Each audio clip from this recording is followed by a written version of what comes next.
Bênçãos vão os servos desfrutar, e Jesus os salvará bem-vindos. Essa glória espero alcançar. Fala, Deus, cinca-me com brasas o altar. Fala, Deus, se alegre atento ao teu mandar. Amém. Vamos ler no livro de Romanos, no capítulo número 8. Vamos ler até o versículo número 13. O versículo chave vai ser o versículo central, vai ser o 13, nesta noite. Capítulo 8 de Romanos, versículo 1 diz assim: portanto, agora nenhuma condenação há para os que estão em Cristo Jesus, que não andam segundo a carne, mas segundo o Espírito, porque a lei do Espírito de vida em Cristo Jesus me livrou da lei, do pecado e da morte. Porquanto que era impossível a lei, visto como estava enferma pela carne, Deus, enviando o seu Filho em semelhança da carne do pecado, pelo pecado condenou o pecado na morte, para que a justiça da lei se cumprisse em nós, que não andamos segundo a carne, mas segundo o Espírito. Porque os que são segundo a carne inclinam-se para as coisas da carne, mas os que são segundo o Espírito para as coisas do Espírito. Porque a inclinação da carne é morte, mas a inclinação do Espírito é vida e paz. Porquanto a inclinação da carne é inimizade contra Deus, pois não é sujeito à lei de Deus, nem em verdade pode ser. Portanto, os que estão na carne não podem agradar a Deus. Vós, porém, não estáis na carne, mas no Espírito, se é que o Espírito de Deus habita em vós. Para que, mas se alguém não tem o Espírito de Cristo, esse tal não é dele. E se Cristo está em vós, o corpo, na verdade, está morto por causa do pecado, mas o Espírito vive por causa da justiça.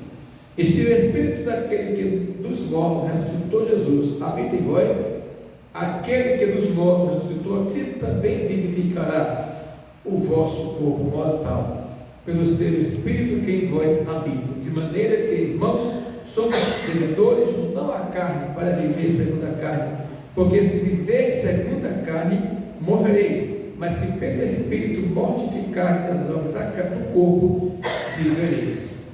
Porque todos que são guiados pelo Espírito de Deus, esses são filhos de Deus. Amém? Amado Deus, mais uma vez, oramos a Ti neste momento, te rendendo graça, meu Pai, louvor por essa oportunidade maravilhosa que o Senhor tem nos concedido, meu Pai. Vem nos abençoar esta noite, abençoar o ensino, a Deus, da Tua palavra, que a gente rogamos em nome de Jesus. Amém. Poder sentar. Já vamos colocando neste momento, falar um pouco sobre esse versículo 13, onde vai ser a base do ensino nesta noite. Nós vamos ver, portanto, que nós, segundo a Bíblia Sagrada, no capítulo 8 de Romanos, não há nenhuma condenação para aqueles que estão em Cristo Jesus. Então, na verdade, sobre aqueles que já aceitaram Jesus, não há mais condenação. Quando alguém talvez fala do juízo, do trono branco, pode alguém imaginar que todos terão que ser, digamos assim, passar pelo juízo final e receber uma condenação ou uma absolvição. Na verdade, o juízo final é, na verdade, uma confirmação daquilo que nós já, de certa forma, fizemos nesta vida, porque não é que você vai ter uma segunda chance após a morte. Se assim fosse, seria muito bom, alguém que perder a salvação teria uma outra oportunidade. Mas o juízo final, na verdade, é apenas uma aplicação de uma sentença definitiva. Quando a pessoa hoje comete um delito, ele é preso, não dependendo da situação, ele é preso preventivamente, Aí depois, ao final da sentença, aí o juiz aplica ou consolida aquela prisão que alguém já estava, digamos assim, pagando antes da condenação final, é chamado uma prisão durante o curso do processo, uma prisão preventiva. Quando a pessoa morre sem salvação, ele preventivamente, do ponto de vista espiritual, já fica num lugar reservado, que é chamado de Sheol, ou inferno, ou Hades. É um lugar de tormento, tudo isso se chama de tormento. É onde aquele homem rico que morreu sem salvação, no capítulo 16 de Lucas, há uma parábola do rico e do Lázaro, onde o mendigo morreu, foi levado pelos anjos para o seio de Abraão.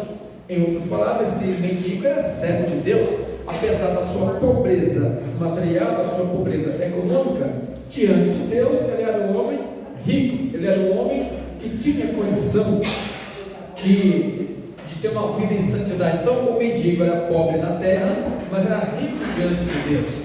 Em contrapartida, aquele homem rico da parábola, ele era um rico não temente a Deus. Por essa razão, ele morre sem salvação, e lá do Hades, ele vê ao longe o pai Abraão, que representa Deus, e ele também vê, vou pegar aqui, novas Bíblias. E o rico vê ao longe o pai Abraão e Lázaro. Ele conheceu Lázaro lá no paraíso.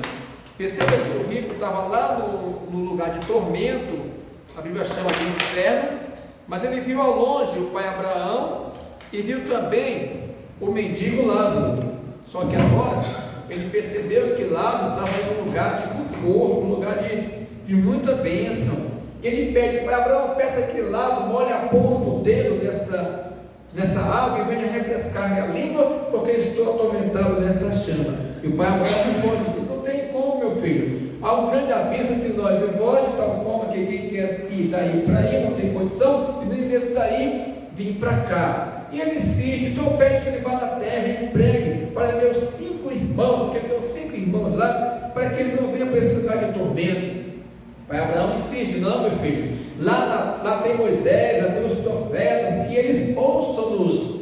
E aí ele insiste em dizer: não, mas quem sabe se um dos mortos ressuscitasse, eles se ouviriam, né? Então o homem insiste que Lázaro vá lá de todo jeito, e Jesus diz que não tem condição. Quer dizer, não tem como a pessoa vir após a morte pregar para ninguém aqui.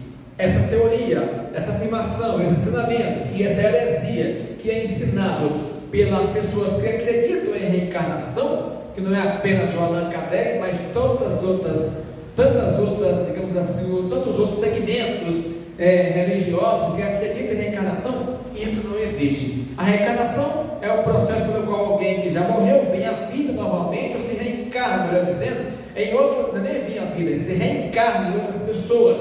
Então não existe reencarnação de acordo com a Bíblia Sagrada. Diz a Bíblia que o homem está ordenado a morrer uma só vez, vindo depois disto o juízo. Então não tem como morrer mais uma vez e voltar aqui de novo. A reencarnação, pela reencarnação a pessoa, em tese, né? Isso não é verdade, mas eles acreditam que a pessoa vem, entra em um corpo, se não conseguir a perfeição, ao morrer vem para outro corpo, e assim vai passando de vários corpos até um dia alcançar, segundo eles, a luz ou a perfeição na visão deles. E quem nos torna perfeito não é a reencarnação, porque não existe reencarnação biblicamente falando, porque o homem só está ordenado a morrer uma só vez.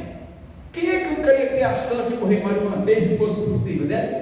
Para se redimir de todos os seus pecados? Não tem mais jeito. Aqui em Lucas 16, você vê que na parábola do rico e do Lázaro, não tem mais condição da pessoa vir e conseguir uma outra oportunidade. Lucas 16 e versículo de número 19, que eu estou citando, a parábola do rico e do Lázaro. Então não tem condição.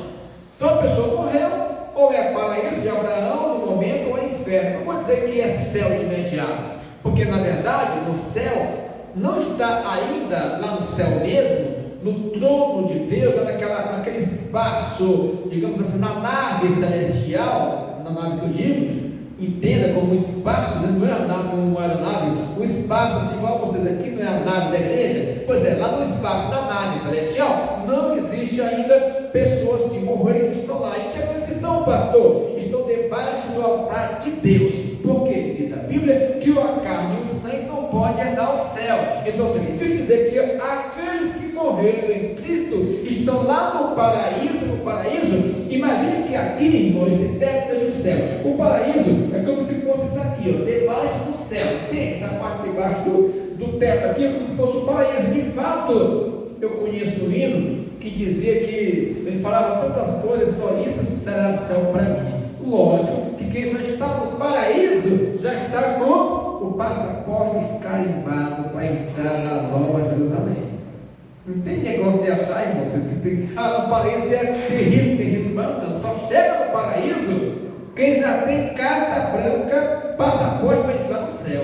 Pastor, então por que não está lá no céu, aí, lá não está Deus lá em cima? Porque há um momento para isso. Que momento, pastor? Quando houver a primeira ressurreição, lá em Apocalipse, capítulo 20, versículo 6, bem-aventurado e santo, aquele que faz parte da primeira ressurreição. Deixa eu citar aqui o versículo certinho. Tem pessoa pela internet aí ouvindo, né? De repente ele quer conferir. Lá em Apocalipse 26, versículo 6, bem-aventurado e santo aquele que tem parte na primeira ressurreição. Sobre este não tem poder a segunda morte, mas será sacerdote de Deus e de Cristo, e reinarão por ele 1000 anos. Então assim, a primeira ressurreição é a ressurreição do arrebatamento da igreja. Lá em Tessalonicenses, no capítulo 4, no versículo 18, diz assim: 1 Tessalonicenses, capítulo 4, versículo 18: não quero, porém, irmãos, que sejais ignorantes acerca dos que já dormem, para que não vos entristeçais como os demais que não têm esperança. Porque se temos que Jesus morreu e ressuscitou, assim também aos que em Jesus dormem, Deus os tornará a trazer com ele. Com ele quem? Com Jesus. Dizemos-vos, pois, isto pela palavra do Senhor, que nós que ficarmos vivos para a vida do Senhor, não precederemos os que dormem, ou seja, nós vamos ser depois deles, porque o mesmo Senhor descerá do céu, com a alarido e com a voz de arcanjo, com a trombeta de Deus, e os que morreram em Cristo ressuscitarão primeiro. Depois nós que ficarmos vivos, seremos arrebatados, juntamente com o Senhor nas nuvens, a encontrar o Senhor nos ares. E assim estaremos sempre com o Senhor. Portanto, consolai-vos uns aos outros com estas palavras. E por que vamos encontrar o Senhor nos ares? Porque é um arrebatamento. Não faria sentido você, igual as testemunhas de Jeová, não acreditam no arrebatamento, imaginar que esse povo não vai ser arrebatado da terra, porque aqui fala, seremos arrebatados daqui, ó, porque nós que ficarmos vivos, porque o mesmo Senhor está no céu, precisa ser depois nós, os que ficarmos vivos, seremos arrebatados. O que é arrebatar? Tirar de um lugar para o outro. Não tem como alguém por aí pregar que não haverá arrebatamento, como ensina o Jeová, se a própria Bíblia diz que seremos arrebatados daqui, a encontrar o Senhor nos ares. Que ares? No espaço. Qual seria a razão de Jesus vir para cá diretamente? No primeiro momento que eu estou falando, porque o arrebatamento, quando se fala de arrebatamento, quando se fala de vida do Senhor, a Bíblia nos ensina dois momentos. O momento, esse aqui, do arrebatamento, e o momento em que ele virá para reinar na terra, que é o segundo momento. Entende? Olha só, quando ele virar para reinar na terra, não faria sentido nós ir se encontrar com ele lá em cima. Agora está aqui embaixo dele. Entende? Se você não tivesse o arrebatamento, e aqui diz, seremos arrebatados. Outra, porque Jesus, para quem não acredita em arrebatamento, iria nos arrebatar se ele fosse ficar logo de imediato aqui conosco. Não, ele vai vir só nos buscar. Vai vir nos buscar, porque ele é o noivo da igreja, que é noivo, e vai levar para um local especial, para o local desse encontro do noivo com a noiva, que é a igreja. E aí sim, quando ele nos arrebatar, aí nós vamos nos encontrar com ele nos ares, está aqui, ó, e assim estaremos para sempre com o Senhor. Se você for ler lá no livro de João, capítulo 14, lá diz assim: não se turbe o vosso coração, credes em Deus, credes também em mim. Na casa de meu pai há muitas moradas. Se não fosse assim, eu vos teria dito: pois vou preparar-vos lugar. E se eu for e quando eu for vos preparar lugar, virei outra vez e vos levarei para mim. Virei outra vez e vos levarei. A Bíblia é clara no arrebatamento, irmão. Só não tem arrebatamento quem é mesmo fundador dessa ideia. Porque eu falo, virei outra vez e vos levarei. Ele vai vir e vai levar. É claro que vai ter arrebatamento. Para ninguém, para que onde eu estiver, estejais vós também. Então, na verdade, o arrebatamento é algo certo. Agora, lá no céu mesmo está o quê? Deus aguardando esse momento do arrebatamento. Quando houver a primeira ressurreição, aí a coisa muda de figura. Aí sim você vai ter um corpo glorioso, um corpo transformado, um corpo, como diz a Bíblia, lá em 1 Coríntios 15, 51, diz assim: eis aqui vos digo um mistério. Na verdade, nem todos dormiremos, que significa morrer, mas todos seremos transformados. Estou agora em 1 Coríntios 15, 51. No momento, no abrir e fechar de olhos, ante a última trombeta, porque a trombeta solar, e os mortos em Cristo e os mortos ressuscitarão incorruptíveis, e nós seremos transformados. Porque convém que isso que é corruptível se reviste na incorruptibilidade, e que isso que é mortal se reviste na imortalidade, e quando isso que é corruptível se revestir na incorruptibilidade, e isso que é mortal se revestir na imortalidade, então cumprir-se-á a palavra que está escrita: tragada foi a morte pela vitória. Onde está a morte, teu aguilhão? Onde está o inferno, a tua vitória? Ou seja, irmãos, vai chegar um momento que nós vamos ter um corpo imortal, incorruptível. Está aqui, 1 Coríntios 15, 52, 53, um corpo imortal. O que é isso, pastor? Nunca mais vai morrer. Nunca mais vai morrer. Vai igreja, que vão participar dessa primeira ressurreição. Aí, quando essa ressurreição acontecer, aí sim, nós vamos poder entrar diretamente lá dentro do céu. Aí é outra história, é outro momento, vai ser um momento de festa. Aí depois a igreja vai retornar para se cumprir aquela palavra que ele virá para estabelecer o seu reino milenar, 1000 anos de paz aqui na terra. E ainda que algumas pessoas afirmem que já começou esse reino milenar, isso não aconteceu, porque segundo a Bíblia Sagrada, Satanás vai ser preso por 1000 anos para que haja paz na terra. Você acha? E alguém pode falar: pastor, mas esse reino é só sentido figurado? Não, é reino de verdade, é reino literal. Tanto é verdade que diz a Bíblia que depois dos 1000 anos Satanás vai ser solto e vai persuadir as nações da terra, chamadas Gog e Magog, para se levantar contra o Senhor, e todos serão mortos, aniquilados pelo poder que virá da parte de Deus. Então o reino milênio, ele é literal. Então veja só, nós estamos falando, portanto, que nós recebemos, portanto, a salvação do Senhor, mas que nós precisamos, portanto, estar com a nossa vida justificada. Não há nenhuma condenação. Estou falando que não há nenhuma condenação. Começa assim, capítulo 8. Porquanto agora nenhuma condenação há para os que estão em Cristo Jesus. Romanos capítulo 8, versículo 1. Começamos aqui nosso estudo. Falei tudo isso aqui para dizer que quem morre salvo com Jesus não tem condenação. Portanto, aquele juízo final é tão somente para a aplicação das penas. Mas já está todo mundo, alguém já está ou no paraíso ou no inferno, entendeu?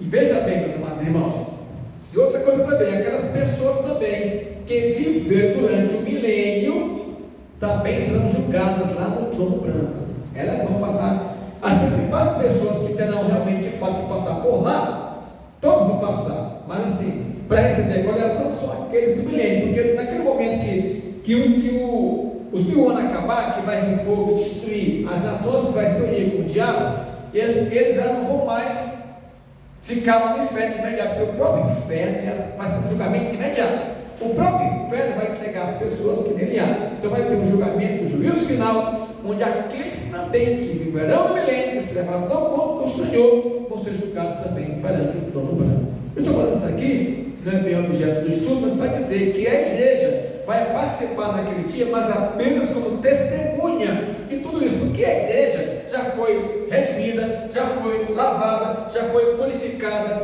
já não há nenhuma condenação para ela, já está nesse momento do trono branco. A igreja está com um corpo incorruptível, um corpo imortal, não haverá mais segunda morte, porque já é um corpo imortal. Entende o que eu estou falando? Segundo a Bíblia Sagrada, não vai ter mais isso. Então a igreja vai participar com os judeus lá no trono branco, só para assistir o julgamento, como testemunha de tudo isso. Jesus falou lá em Atos capítulo 1, versículo 8: vós sois minhas testemunhas. Nós somos, na verdade, testemunha de Jesus, testemunha do Evangelho, testemunha que pregamos, está no juízo final, mas assistindo, participando do juízo, não mais peregrinação, porque o nosso nome já está no livro da vida, mas o nosso julgamento é apenas o julgamento no tribunal de Cristo para receber galardões.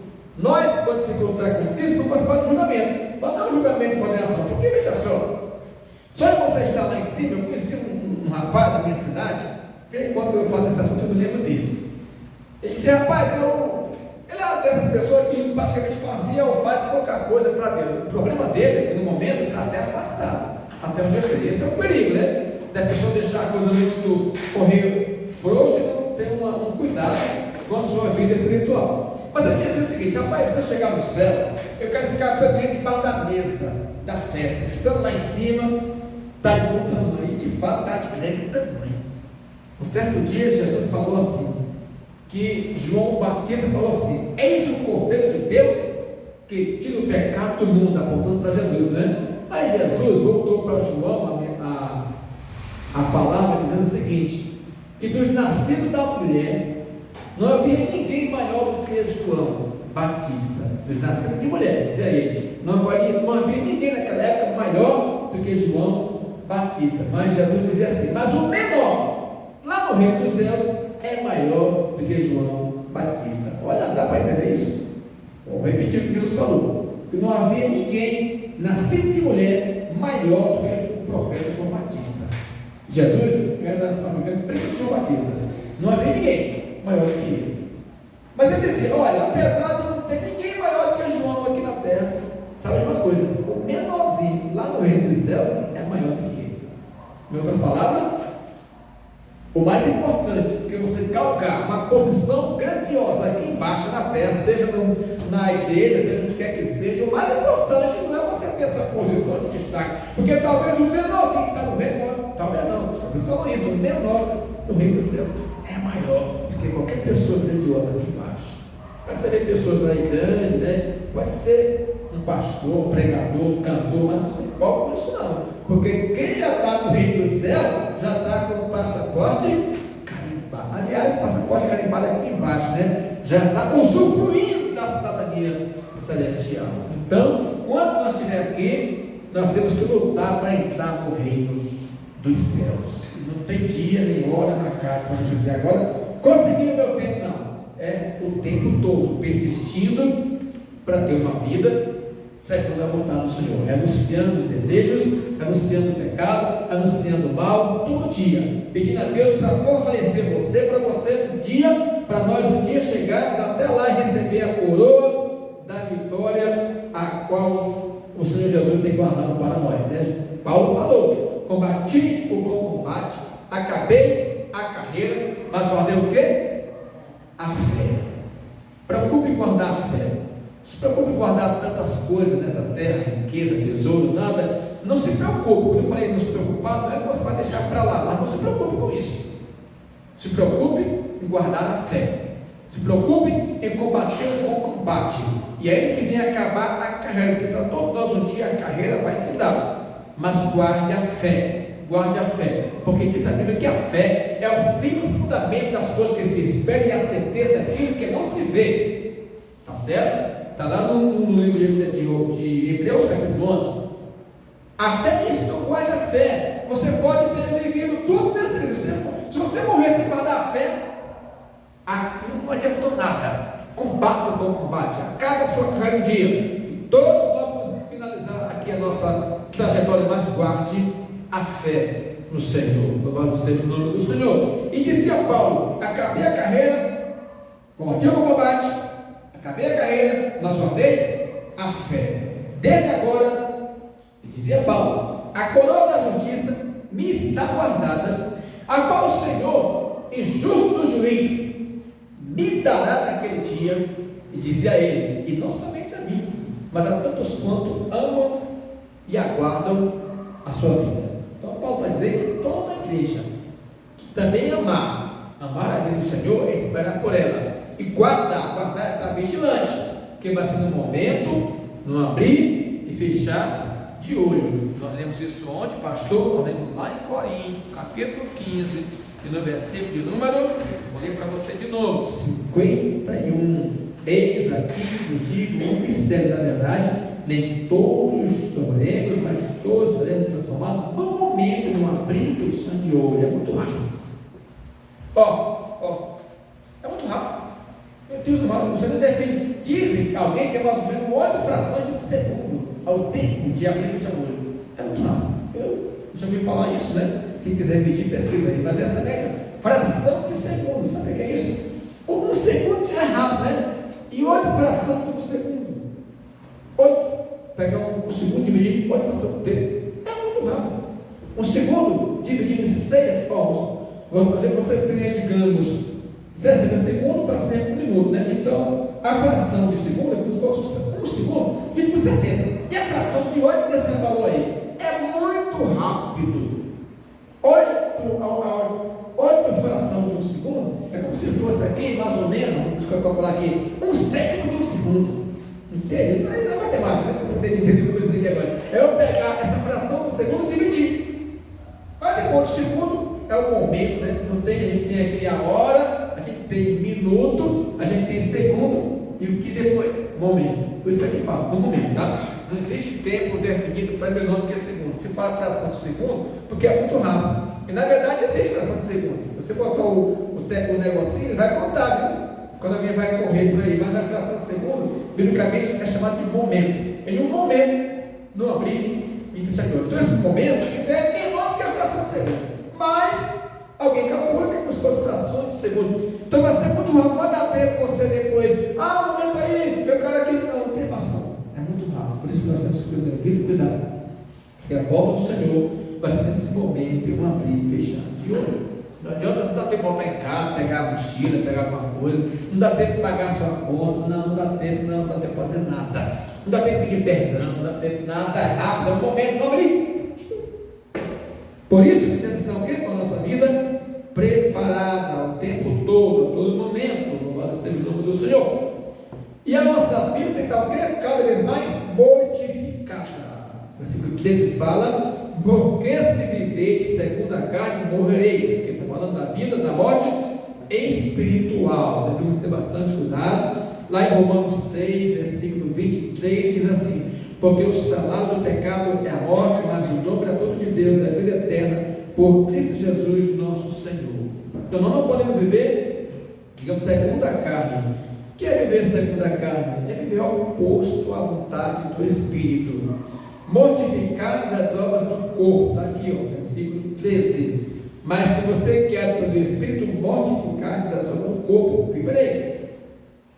Paulo salientou a necessidade da guerra contínua contra tudo que tenta limitar a obra de Deus em nossa vida, porque o pecado sempre se esforça para reconquistar o seu controle sobre nós. Isso é verdade. Então Paulo está mostrando aqui, apesar de tudo isso que nós falamos, o destino de quem morrer salvo em Jesus, paraíso de Abraão, depois do arrebatamento, depois da primeira ressurreição, vai entrar nos céus, vai estar com o corpo transformado, o corpo imortal. Existe o lado oposto, que é o lado do sofrimento eterno. Então a gente tem um lugar bom, onde o vizinho lá nesse lugar é Paulo, é Jesus, é Maria, mãe de Jesus, é Pedro, é apóstolo, Paulo, é os demais apóstolos, patriarca Abraão, José lá do Egito, Adão, Eva, Abel, os filhos de Adão e Eva que seguiram ao Senhor, descendente de Enos, de Sete,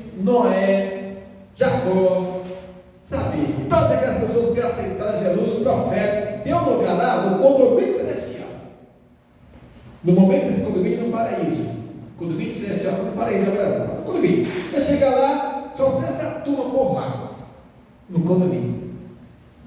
Lá no lado oposto, tem também um condomínio lá, ao lado do inferno. Mas lá está o Hitler do mar, está Mussolini, está os que morreram sem salvação, está aqueles que mataram os profetas de Deus, não se arrependeram, digo assim, que alguns até pensaram se arrependeram, não sei. Está aqueles que blasfemaram no Senhor, está aqueles que morreram sem salvação durante toda a eternidade, desde Adão até aquele dia que está para acontecer. Então, enquanto no condomínio tem coisa boa, lá no condomínio infernal tem lamentações, tem dores, as pessoas sofrendo, as pessoas brigando. Irmão, não há dúvida como que no inferno é um lugar de confusão, é um lugar de tormento, de densas trevas, porque lá as pessoas se encontram, sabia? Não, no inferno eles se encontram, e conseguem lembrar um do outro. Lá eles conseguem se lembrar, tanto é que aquele rico olhou lá para Abraão e viu o mendigo lá e conheceu ele. Então, quem está no paraíso não tem memória desta terra. Lembre-se disso, em relação às coisas da terra. Não tem. A única lembrança que alguém tem da terra é de que aquilo foi perseguido. Isso é bíblico, o que estou acabando de falar. Lá no livro de Apocalipse, eu acho que é o capítulo 6, diz que as almas que estão debaixo do altar, elas falaram para Jesus no dia, João Evangelista, que está na ilha de Pátimo, no capítulo 4 de João de Apocalipse, ele entrou no céu, na revelação do Apocalipse. Teve um momento que João falou com o Senhor Jesus, e ele viu que as almas que estavam debaixo do altar clamavam: até quando, ó santo e justo dominador, não julgarás o sangue nosso e dos nossos irmãos que foram decapitados por amor da tua palavra lá na terra? A única lembrança que eu falo de quem morre com Cristo nessa situação é dos que foram e que serão também decapitados depois, durante aí, quem sabe até quando vai ter perseguição, mas todos que morreram nessa situação, eles estão debaixo do altar pedindo apenas a vingança de Deus. É o único momento que você vê as almas lembrando o único, e desses que também foram mortos nessa situação. Então isso não quer dizer que todos clamam por isso, porque nem todos morreram nessa situação, decapitação, e etc, a espada, mas alguns morreram, e essas almas cobram de Deus a justiça. A única lembrança, mas percebe que eles pedem apenas que seja feita uma espécie de julgamento, porque eles morreram aqui, sofreram aqui na terra, entendeu? Por causa do amor e testemunho da palavra de Deus. Eu queria muito achar aqui para você ver logo. Está aqui, ó, Apocalipse 6, versículo 9. E havendo aberto o quinto selo, vi debaixo do altar as almas dos que foram mortos por amor da palavra de Deus, por amor do testemunho que deram, e clamavam com grande voz, dizendo: até quando, ó verdadeiro e santo dominador, não julgarás e vingas o nosso sangue dos que habitam sobre a terra? E a cada um foi dado uma comprida veste branca, e foi-lhe dito que repousasse ainda um pouco de tempo, até que também se completasse o número de seus conservos e de seus irmãos, que haviam de ser mortos como eles foram. Por aí vai. Então, o único momento que você vê as almas dos que morreram em Cristo fazendo menção a essa aqui, e só pedem a Deus a vingança. Eles pedem, na verdade, não é nem vingança, julga-se e vinga-se o nosso sangue. Só é isso, porque eles sabem, é a única lembrança, eles sabem que chegaram lá por esse motivo. Os que morreram assim, mas a única lembrança que é feita na Bíblia é essa aqui, nada mais. Em outras palavras, não há lembrança das pessoas aqui, eles só pedem a vingança disso aqui. Quem matou, ele não sabe, mas sabe que morreram assim. E por alguma razão eles estão lá debaixo do altar, aguardando esse momento do juízo, que virá, mas não é exatamente como eles pensavam de imediato. Mas de outro modo, quem morre sem salvação, eles vão lembrar de todos. Estão lá no inferno, certamente é uma confusão terrível. Você pode refletir que há muita gritaria para todo lado, sabendo que lá o bicho não morre, não fogo se apaga. Eles falam o quê? Fala de tormento, fala de sofrimento. Querem entender esse inferno? Eu falo de chamas, né? Se essa chama para alguns é uma chama fogo, vem um fogo, lógico que é um fogo diferente, não é esse fogo da terra, a gente sabe disso, é um fogo diferente. A Bíblia fala de fogo, é um lugar de tormento, um lugar de sofrimento. Querem interpretar alguém como querem interpretar, o certo é que é sofrimento lá no inferno, um lugar terrível. E pela expressão dele, peça que ele molhe aí, esse seu dedo vem refrescar a língua, porque se pede para molhar, é porque está esquentando demais onde ele estava. Por alguma razão, é um fogo diferente, que nem se apaga e nem um bicho morre. A expressão bicho morrer é o sofrimento da alma lá sofrendo. Gente, é coisa terrível. Por isso que vale a pena a gente ter o cuidado para estar firme com o nosso Senhor, para não perder a nossa salvação eterna. Esse conflito espiritual, embora seja dirigido contra Satanás e todas as obras espirituais, é antes de tudo contra as paixões e desejos da carne, isto é, da natureza humana pecaminosa. pecaminosa. Como crentes, devemos sempre decidir o seguinte: não ceder aos desejos pecaminosos, e sim aos ditames da natureza divina, da qual somos participantes. Então a gente sabe muito bem que a nossa guerra, ela é contra as hostes espirituais da maldade, mas essa guerra, ela inicia exatamente com a nossa luta na nossa própria carne, porque na verdade, se a luta fosse apenas contra ele em si, e não houvesse uma razão de você entender essa guerra, você quase perceberia essa guerra. Como é que você percebe que é uma guerra? Porque você percebe que a gente tem que ser guiado pelo Espírito de Deus para fazer a vontade divina e não pelas obras da carne, porque o diabo consegue nos atingir através da carne, das obras da carne, do pecado, seja qual for o pecado, ele vai tentar nos atingir assim, porque não tem como você se atingir diretamente sem haver esse meio, porque você ainda é um ser mortal. Então você tem a carne, essa carne é através do nosso corpo que nós podemos abençoar, nós podemos fazer o que é certo e fazer errado. Então vai haver sempre, mesmo sabendo que essa nossa guerra é contra o inimigo, só que é no contexto espiritual. E como é que ele vai tentar nos atingir? Através da nossa carne. Nós temos que mortificar isso. Como crente, devemos, na verdade, mortificar esses desejos da carne. O fato de o crente não pôr fim às ações pecaminosas do corpo resulta em morte espiritual. Então, não é o cuidado de você pôr freio nessas intenções, nessas ações pecaminosas. A tendência é resultar em morte espiritual e perda, na verdade, da herança do reino de Deus. Então precisamos ter esse cuidado, para que possamos pôr freio. Todos nós somos e podemos ser, de certa forma, tentados ou influenciados pelas ações pecaminosas. Enquanto nós estivermos nessa vida aqui, enquanto nós estivermos aqui, nós estamos sendo objeto de luta constante. Todo dia nós sabemos que há uma guerra espiritual. E precisamos estar o quê? Com o nosso coração atento a não fazer aquilo que é vontade do mal, vontade da carne.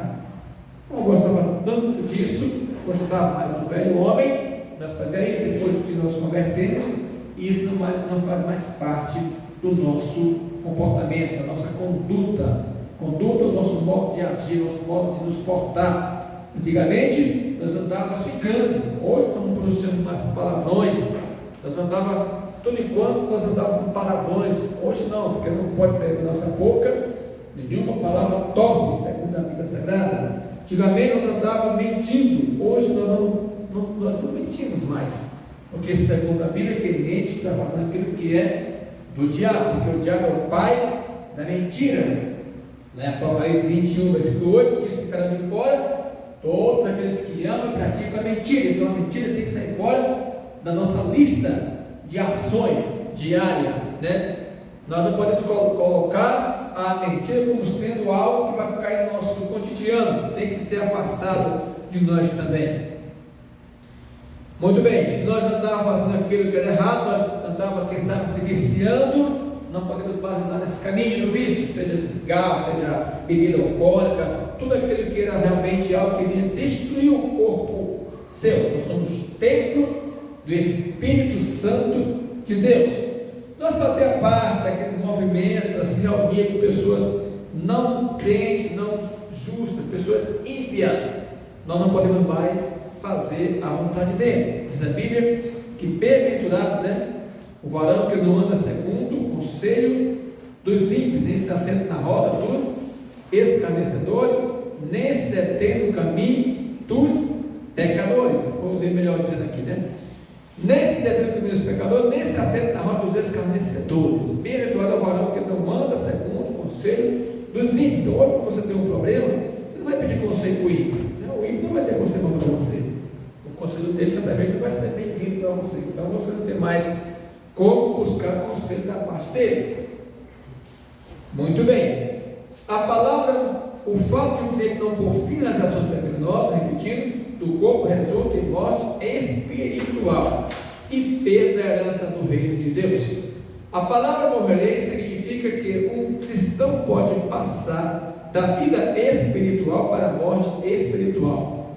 Assim, a vida de Deus que recebemos ao nascer de novo pode ser apagada na alma do crente que se recusa a mortificar pelo poder do Espírito os atos pecaminosos do corpo. Não, nós precisamos saber, uma vez crente, a ideia de achar uma vez salvo, salvo para sempre, não é bem assim, né? Nós precisamos aceitar Jesus, não há nenhuma condenação, segundo a Bíblia, para os que estão, percebe que a expressão é para os que estão, não há nenhuma condenação para aqueles que estão. Estão significa um ato contínuo, significa um comportamento reiterado, uma ação atual, porquanto não há nenhuma condenação para os que estão. Então, se você estiver em Jesus, tudo bem, mas se você não estiver com Ele, em algum momento, aí essa palavra aqui não vai pegar em você, que você não está com Ele o tempo todo, você está com Ele. Não diz assim, porquanto agora nenhuma condenação há para aqueles que estavam, não, que estão, é presente, é momento. Se eu deixar de estar com Ele, aí eu estou fora dessa garantia de Romanos capítulo 8. Em outras palavras, eu vou comprometer a minha vida espiritual e poderei morrer espiritualmente. A ideia de morrer espiritualmente não é que você não possa ter uma nova oportunidade, não. Essa morte aqui não é a morte eterna. A morte eterna, como o próprio nome diz, é quando você não tem mais opção, mais condição de receber o perdão de Deus. Se você, porventura, nesta vida, cometeu um erro, cometeu um deslize, aí você está em morte espiritual. E aí, pastor, não tem mais jeito não para mim? E aí, não vai ter mais jeito não? Morri, eu estava muito bem, estava servindo a Deus, me batizei, estava auxiliando, estava numa bênção, daqui a pouco cometi um deslize, aí eu morri espiritualmente. Estou condenado? Não, não é bem assim. 1 João capítulo 2 diz assim, Epístola de João, lá no finalzinho, perto de Apocalipse. 1 João capítulo 2, meus filhinhos, estas coisas vos escrevo para que não pequeis. E se alguém pecar, temos um advogado para com o Pai, Jesus Cristo, o justo. Então, aqui nós observamos que há uma oportunidade para aqueles que confessar o seu pecado. 1 João capítulo 1, versículo 9, diz assim, se confessarmos os nossos pecados, Ele é fiel e justo para nos perdoar os pecados e nos purificar de toda injustiça. Então, o fato da pessoa morrer espiritualmente não quer dizer que não tem mais chance para ele, tem chance sim, desde que essa pessoa acate o que diz a Bíblia, saber que temos um advogado para nos defender diante do Pai, e saber que o que temos que fazer, segundo 1 João capítulo 2, versículo 9, se confessarmos o nosso pecado. Se confessarmos o pecado, Ele é fiel e justo para nos perdoar, aí Ele vai perdoar você. Então, fique alerta, se um dia você vacilar, o certo é você confessar os seus pecados, crendo que o Senhor vai perdoar você, porque Ele é justo e fiel para nos perdoar os pecados e nos purificar, porque o pecado traz a justiça, né? Ele vem e purifica-nos de toda injustiça, aí você passa novamente a estar justificado, né? Na verdade, a nossa vida espiritual é um processo constante, duradouro. Por isso não podemos vacilar e nos afastar, porque corre o risco de você, em algum momento, se afastar da graça de Deus e não ter a oportunidade que você poderia ter. Porque quem garante que você vai dormir e vai amanhecer vivo da Silva? Quem garante? Não tem como ficar contando, né, com essa expectativa, mas eu vou dar um tempo aqui, depois eu volto, vou me santificar, eu vou me... E se não tiver tempo para você? Por mais que eu tenha garantia de um advogado, quando é que se confessar os nossos pecados, o texto bíblico está dizendo que tem que ter esse momento de confessar. E se eu não tiver como confessar o meu pecado ao tempo, não é verdade? Nós já vimos aqui que o arrebatamento, no momento de abrir e fechar de olho, a pessoa pode estar de pé, daqui a pouco pode estar de pé, você pode dormir, tem pessoa que, não vou dizer que acordou morto, ninguém acorda morto, né? Essa pessoa acordou porque morreu, né? A pessoa vai dormir e não acorda mais, né? Então a pessoa vai dormir, amanheceu o dia, aí tudo bem, amanheceu o dia, a pessoa estava morta, né? Pode dormir, acordou morto, você acordou, você está vivo, acordou, não está? Você teve aquele sonho, eu tive um sonho, tive essa pesadelo. O sonho que eu estava morto, de repente eu eu acordei, você não morreu mesmo, não. Foi só um sonho mesmo. Mas muita gente não morre, não tem a chance. Na verdade, morre, não tem seguido, não acorda, né? Por isso nós temos que ter muito cuidado ao entregar a nossa alma a Deus ao dormir. Meu pai cantava e canta até hoje, imagino, não sei um corinho, né? Mas eu me lembro desse corinho, e dizia assim: quando eu deitar para dormir, vem me abençoar Jesus, meu Salvador. Se eu morrer e não me acordar, recebe minha alma, Senhor. Então, é possível você deitar e não acordar. Ninguém vai acordar. Esse dia minha irmã contou aqui a história que eu entendi. A irmã Naí, de uma conhecida dela, foi a irmã Eunice. Eu falei, morreu duas irmãs aí esses dias, conhecida dela, e uma delas morreu assim, foi deitar e não acordou. Amanheceu morto, né? Então assim, a gente fica preparado. Pastor, conversa tão pesada. Não, pode dizer que a gente está preparado na nossa vida. Não tenho medo não, gente. Vá dormir em paz, pelo amor de Deus. Eu vou terminar com aquele versículo de Salmo, para você ficar mais alegre. Vá dormir, tá? Não tem medo de dormir não, viu? Pelo amor de Deus. Para você ficar mais tranquilo, tá bom? Irmão, falar a palavra dele tem que falar, né? Não pode deixar de falar. Ah, meu pai, agora o pastor falou, não vou nem dormir mais. Eu ia acordar às 5 da manhã, não vou nem dormir. Vai dormir, tá? Você que está me ouvindo também, não tem nem dormir não. Vou terminar aqui, te trazer um consolo, tá bom? Vou terminar aqui com Salmos, capítulo 4, a palavra tão boa, que a palavra tem tudo para nós, irmão. Tem a palavra de advertência, ela exorta, ela nos edifica, né? Porque exortar, edificar e consolar, e ela também traz consolo. Então agora vou trazer a palavra de consolo, tá? Já falei de exortação, para você não esquecer de orar, ao dormir, meu Deus, entrega a minha vida. Oh, meu pai, eu estou intrigado com a irmã. Momento aí, meu pai. Ô irmã, eu estava aqui orando, vou dormir, o pastor ministro hoje que a gente corre o risco de amanhã não amanhecer. Me perdoa, eu cometi um pecado, eu estava com raiva da irmã. Me perdoa, porque a Bíblia diz assim: se teu irmão pecar contra ti, vai a ele. A gente tem a mania de quando você achar que o irmão pecar contra ti, você ficar aguardando ele vir.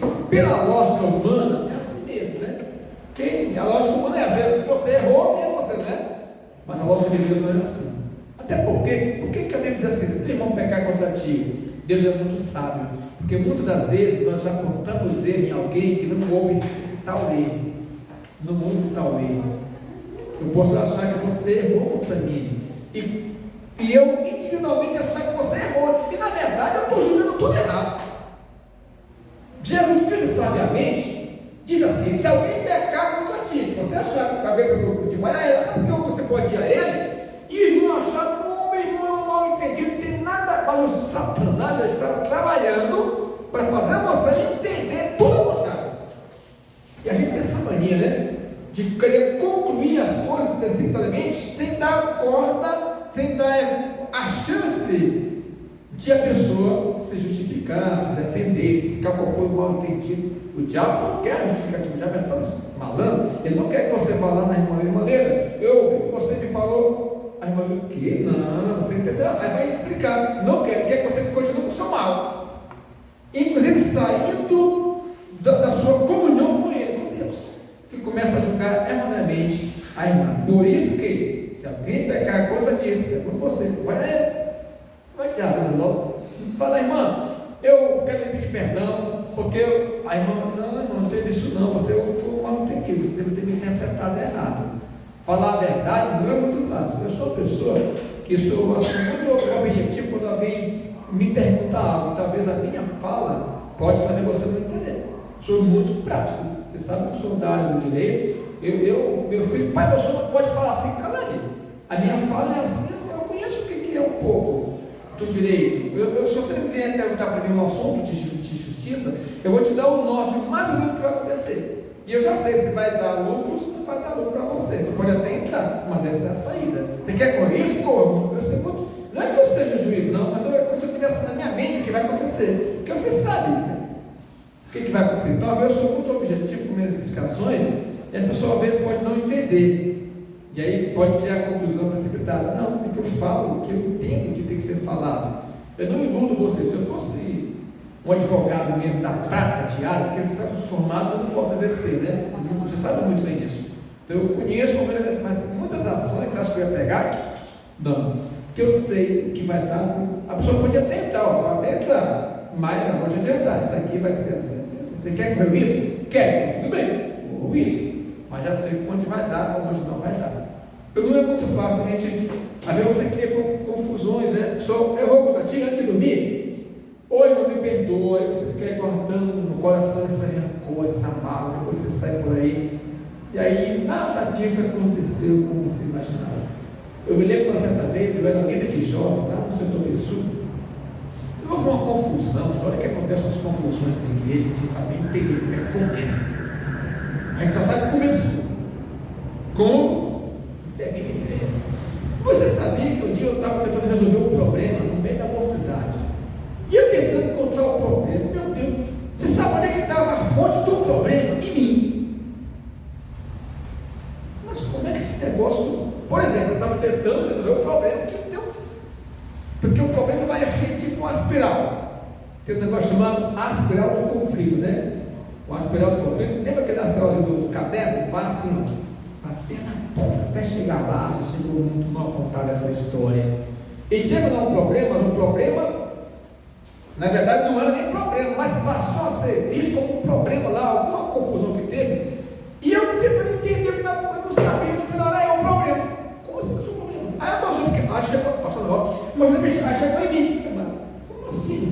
Quer dizer que isso aqui tudinho por algo que eu sou a fonte do problema? Eu devo resolver o problema da nossa cidade.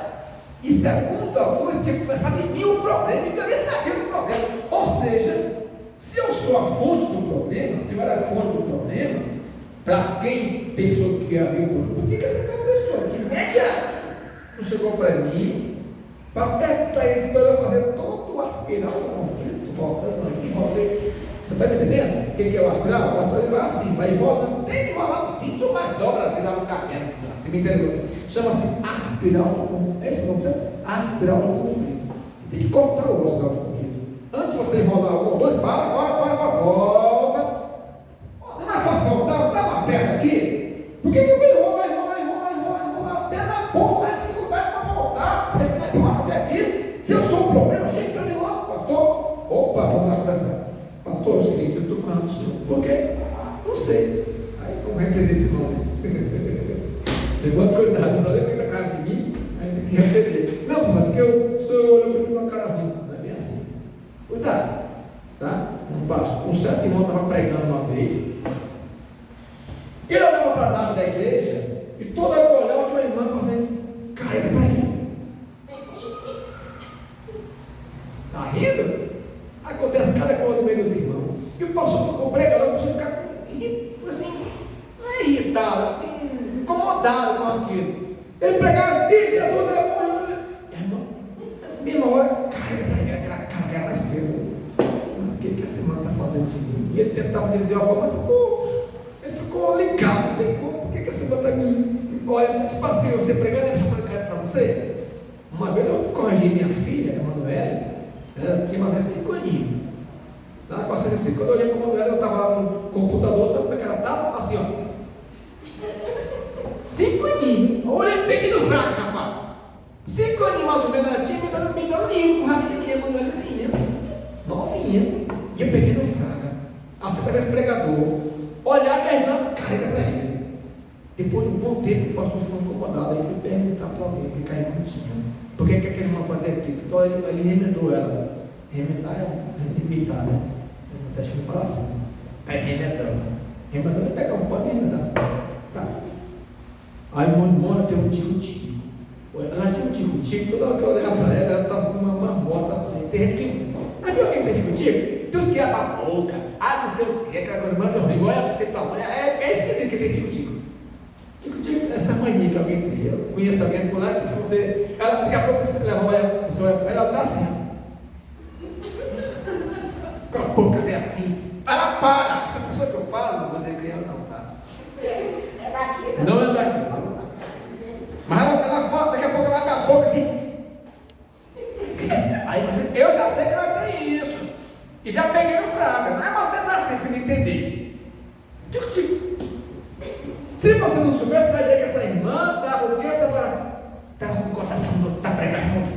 chatinho. Então para um pouquinho. Antes de sair falando da irmã, olha se não tem um tique-tique, pelo amor de Deus. Se for tique-tique, perdoa a bichinha, perdoa ele, né? Então, quando você tiver alguém com raiva de você, por favor, vá lá onde você achar, né? Que como falar, aí você evita todo o problema, irmão. Evita, porque senão você vai sair falando para um, falando para o outro, para o outro. Daqui a pouco está aquele mal espalhado, né? Como a erva daninha, diz a Bíblia, que vem o inimigo e lança o joio. Se houver um desconto, ele vai lançando o joio, lançando o joio, lançando o joio. Daqui a pouco está todo mundo aí enjoiado. Quem de joio? Não dá.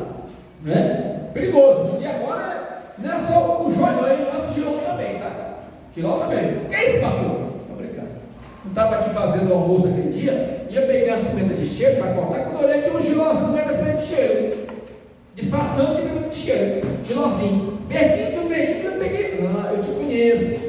Isso aqui não é pimenta de cheiro, é giló. Então, hoje também, não é só o joio, não, bem mais tempo. O giló também quis escolher o meio das pimentas de cheiro. Então, antes de você dormir, liga para a pessoa, pede perdão, eu posso dormir em paz. Lá, deixa eu ler para vocês, né?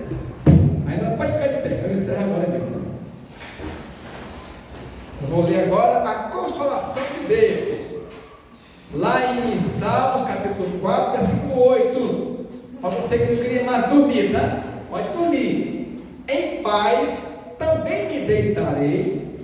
Diga comigo, vocês todos. Em paz também me deitarei e dormirei. Porque só tu, Senhor, me faz habitar em segurança. Pode dormir, tá? Durma bem, coloca só o despertador para acordar, não vai dormir demais. Depois desse versículo aqui, você perde até a vontade de acordar. Pessoal, vamos encerrar por aqui. Próxima quarta-feira é o nosso culto administrativo. É um culto, né? Vai ter louvor, vai ter uma palavra, vamos ministrar, mas é um culto voltado administrativo, mas é um culto normal, né? Normal assim, né? Com palavra, com uma ministração rápida. E depois eu vou aqui fazer aqui a diretoria do ano 2024. Não, 23, né? Meu Deus, vou mostrar aqui mais. Tá bom? Vamos então orar, meus irmãos. Certo. Bendito Deus, Pai celestial, neste momento, graças te rendemos, ó Pai, por essa rica oportunidade que o Senhor tem nos concedido, ó Pai, nos abençoe em tudo, nos leve em paz aos nossos lares, nos guarda todo o teu povo, Pai celestial, em nome de Jesus. Nós precisamos de Ti, nós carecemos de Ti, meu Pai Santo, despegue-nos em paz aos nossos lares, nos dá uma noite de paz, uma noite abençoada, em nome de Jesus, é o que te rogamos. Amém. Que o amor de Deus Pai, que a graça do nosso amado Salvador Jesus Cristo, que a comunhão, que as consolações do Espírito Santo, seja com todo o povo de Deus, e todos digam amém. Deus abençoe, para encerrar, em nome de Jesus.